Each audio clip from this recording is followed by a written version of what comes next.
अस्सलाम वालेकुम दोस्तों आज हम जानेंगे कि हमारे मकान की बुनियाद मज़बूत होने के बावजूद हमारी दीवारों में क्रैक क्यों आते हैं। हम चुनाई में ऐसी क्या गलतियां करते हैं जिसकी वजह से हमारी दीवारों में क्रैक आते हैं। दोस्तों चुनाई पर मैं एक वीडियो पहले भी बना चुका हूं, अगर आपने देखी हो तो वो तरीका भी सबसे बेस्ट है चुनाई लगाने का, लेकिन वो आम चुनाई से ज़रा मुख्तलिफ है। लेकिन अगर आप यही चुनाई लगाना चाहते हैं जो आम चलने वाली चुनाई है, तो आपको इस चुनाई में किन किन चीज़ों का ख्याल रखना होता है और किन चीज़ों से एहतियात करके हम चुनाई को क्रैक होने से बचा सकते हैं। दोस्तों ये तो हर बंदा जानता है कि अगर मकान की बुनियाद मज़बूत हो तो चुनाई क्रैक होने के बहुत कम चांसेस होते हैं, लेकिन बुनियाद मज़बूत है और फिर भी चुनाई में क्रैक आएँ तो इसकी क्या वजह होती है और इसका क्या नुकसान होता है। आज हम इसकी वजह भी जानेंगे और इससे क्या नुकसान हो सकता है वो भी जानेंगे।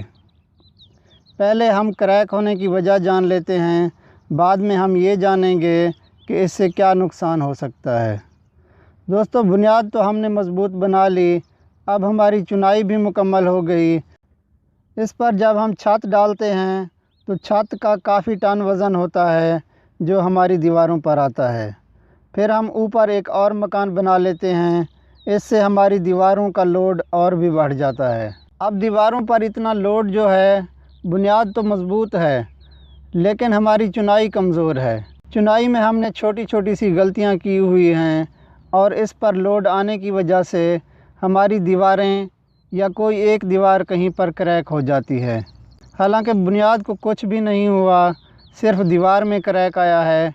दोस्तों वो छोटी छोटी सी गलतियां क्या हैं वो बताने से पहले ये भी मैं आपको बता दूं, अगर आप कमरों के हर कोने में कॉलम लगवा रहे हैं तो फिर इन छोटी छोटी गलतियों का आपके मकान पर कोई असर नहीं पड़ेगा, क्योंकि हमारे ये कॉलम हमारे मकान की बुनियाद से शुरू होते हैं और हमारे नीचे वाले बीम से जोड़कर हमारे छत से जोड़ जाते हैं, और अगर हमने ऊपर मकान बनाना हो तो ऊपर भी निकाले जाते हैं ताकि हमारा ऊपर वाला मकान भी नीचे बुनियाद तक जोड़ जाए। अगर मकान की बुनियाद मज़बूत है और आपने कॉलम भी लगवाए हैं तो फिर आप चुनाई में इन छोटी छोटी गलतियों को नज़रअंदाज कर दें।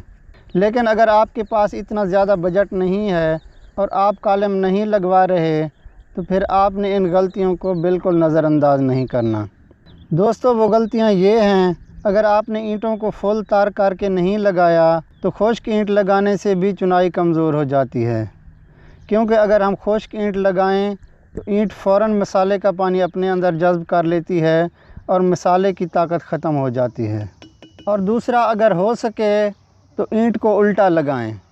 ईंट के अंदर खिस्त का जो निशान होता है उसे ऊपर रखें ताकि ये मसाले से भर जाए। जब हम खिस्त का निशान नीचे करके लगाते हैं तो ये खाली रह जाता है, जिससे ईंट इधर उधर खिसक सकती है। लेकिन ईंट को उल्टा लगाएंगे तो हर ईंट का ये निशान भरा हुआ होगा, तो दीवार क्रैक होने के चांसेस कम होंगे। तीसरा, ईंट को ठोक कर लगाएं। ईंट को मसाले पर रख कर छोड़ ना दें, बल्कि उसे 2-3 बार ठोक दिया करें ताकि मसाला फैल कर ईंट को अच्छी तरह पकड़ ले। चौथा, मसाला नरम करके लगाएं, सख्त मसाला ना लगाएं। अब 3 गलतियां ऐसी हैं जो हम दाढ़े बनाते हुए करते हैं। कोना लगाते हुए हम जो दाढ़े बनाते हैं दूसरी दीवार के लिए ताकि हमारी दूसरी दीवार इससे जुड़ जाए, इसमें हम 3 गलतियां ऐसी करते हैं जिन्हें समझना बहुत ज़रूरी है।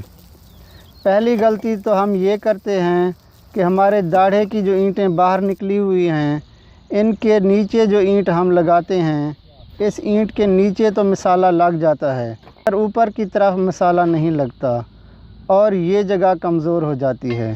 तो इसके लिए हर बार जब भी ये रद्दा लगाएं तो करंडी पर नरम मसाला उठाकर कुछ इस तरह से ज़ोर से लगाना है ताकि ईंटों के अंदर घुस जाए। और दूसरी गलती ये नहीं करनी है कि अगर आप ईंटों के अंदर इस तरह मसाला नहीं लगा रहे और दाढ़े में सुराख आर पार नज़र आ रहे हैं और आप क्या करते हैं कि ऊपर से मसाला लगाकर इन्हें बंद कर देते हैं, تاکہ دیکھنے والے کو یہ آر پار کا سوراخ نظر نہ آئے۔ تو یہ غلطی نہ کیا کریں، کیونکہ اوپر سے مسالہ لگانے سے تو بہتر تھا کہ آپ نہ لگائیں، تاکہ پلسٹر کرتے ہوئے جب چھاپ لگائیں تو ان سوراخوں میں کچھ نہ کچھ مسالہ جائے گا۔ لیکن اگر آپ اوپر سے مسالہ لگا کر اسے بند کر دیں گے تو یہ اندر سے خالی رہے گا اور جب بھی کریک آئے گا اسی جگہ پر آئے گا۔ اور سب سے بڑی اور آخری غلطی آپ نے یہ نہیں کرنی، ہماری باہر کی جو 4 دیواریں ہیں، پہلی دیوار ایک ہی سائڈ سے 4 فٹ سے زیادہ آپ نے نہیں لگانی۔ 4 فٹ دیوار لگانے کے بعد آپ نے اس دیوار کی پیڈ نہیں بنانی۔ مثال کے طور پہ یہ جو ایک ٹائل ہے یہ ہمارا ایک پلاٹ ہے اور یہ پہلی دیوار ہم نے لگا لی ہے۔ اس کے بعد ہم 4 فٹ تک یہ دیوار لگائیں گے۔ یہ دیوار لگانے کے بعد اب ہم یہ دیوار لگائیں گے۔ ان دیواروں کے برابر کرنے کے بعد اب ہم اسی دیوار کی پیڈ بنا کر اسی دیوار کو اوپر لگائیں گے۔ اس سے ہمارا یہ فائدہ ہوگا، پہلے ہم نے اس دیوار کے داڑھے اس طرف چھوڑے تھے اور اس دیوار کے داڑھے بھی اسی طرف چھوڑے تھے۔ ہو سکتا ہے کہ ہمارے داڑھے اچھی طرح نہ جڑے ہوں اور یہ جوڑ ذرا کمزور ہوں، تو اب ہماری یہ دیوار لگانے سے یہ فائدہ ہوگا کہ ہماری دیوار ایک جان ہو جائے گی، اور نیچے والے داڑھے میں اگر کوئی کمی رہ گئی ہوگی تو اس دیوار کے لگنے سے وہ بھی مضبوط ہو جائے گی۔ پہلے ہم نے داڑھے اس طرف چھوڑے تھے، اب اوپر دیوار کے داڑھے اس طرف ہوں گے، تو اسی طرح آپ نے کوئی بھی دیوار ایک ہی سائڈ سے پوری نہیں لگانی تاکہ ہمارا کوئی کونا کمزور نہ ہو۔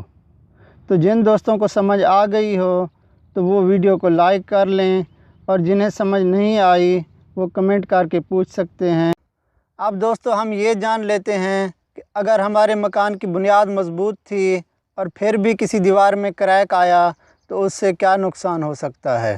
دوستو اس سے یہ نقصان ہوگا کہ آپ کے مکان کی خوبصورتی جو ہے وہ خراب ہو جائے گی، مگر اس کے علاوہ جتنا کریک آنا تھا آ چکا ہے، اس سے زیادہ اب کوئی نقصان نہیں ہونے والا۔